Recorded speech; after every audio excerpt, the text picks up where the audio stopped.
রাব্বুল আলামিন বলছেন ইয়া আইয়ুহাল ইনসানু মা গররাকা বিরাব্বিকাল কারীম। হে মানুষ, কি জিনিস তোমার মহান প্রতিপালকের ব্যাপারে তোমাকে ধোঁকা দিয়েছে?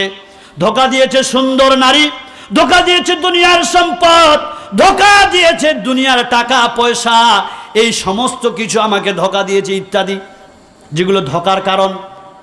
বেশি আর ব্যাখ্যা দিব না ভাইরা আমার। যে সমস্ত বিষয়গুলি আল্লাহর পথ থেকে আপনাকে ধোঁকা দিয়েছে, ওই ধোঁকার পথগুলি আপনি বুঝে নিন। আল্লাহ তাআলা এই জন্য বলছেন, হে মানুষ, কি জিনিস তোমার মহান প্রতিপালকের ব্যাপারে তোমাকে ধোঁকা দিয়েছে? ওই যে ধোঁকা দিয়েছে, ওর মাটা, তার গালগুলো, তার গালের চামড়াগুলো জড়ো জড়ো হয়ে গেছে, শরীরের ত্বকটা নষ্ট হয়ে গেছে, ওই জন্য বোরখা পরে। আর মেয়েটা সুন্দর, রাস্তা দিয়ে হাঁটলে ছেলে লাগবে, বিনা টাকায় বিয়া দেওয়া যাইবে, এই জন্য তার পোশাকটা মায়ের থেকে আলাদা। কথা বলেন ঠিক কিনা? এরকম হয় না? হয় কি হয় না? মায়ে ফের বলছে, বেটি ভালো একটা পাইলে পালান দিস। সত্য না মিথ্যা?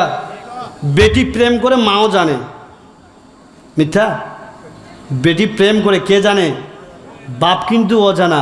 বেচারা খুব শ্রম দিত গোটা দিন সংসারের জন্য, তেমন বাড়িতে থাকে না। বাড়িতে কে বেশি থাকেন?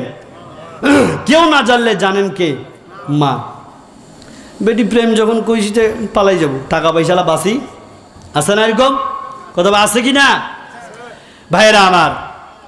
পর্দা করার কথা ছিল মা, ওই মেয়ের, কিন্তু পর্দা করলো কে? পর্দা করলো কে? ওর মা। কিন্তু পর্দা করার একান্ত প্রয়োজন ছিল কার? ওর মেয়ের। এখন তো কোনো বৃদ্ধ ওই বৃদ্ধা মহিলাটার দিকেও তাকাবে না। কথা বলেন ঠিক কিনা? এ ভাই আমার কথা বলেন ঠিক কিনা? এগুলো হচ্ছে ধোঁকার কারণ। এগুলো কি ধোঁকার কারণ? আলোচনা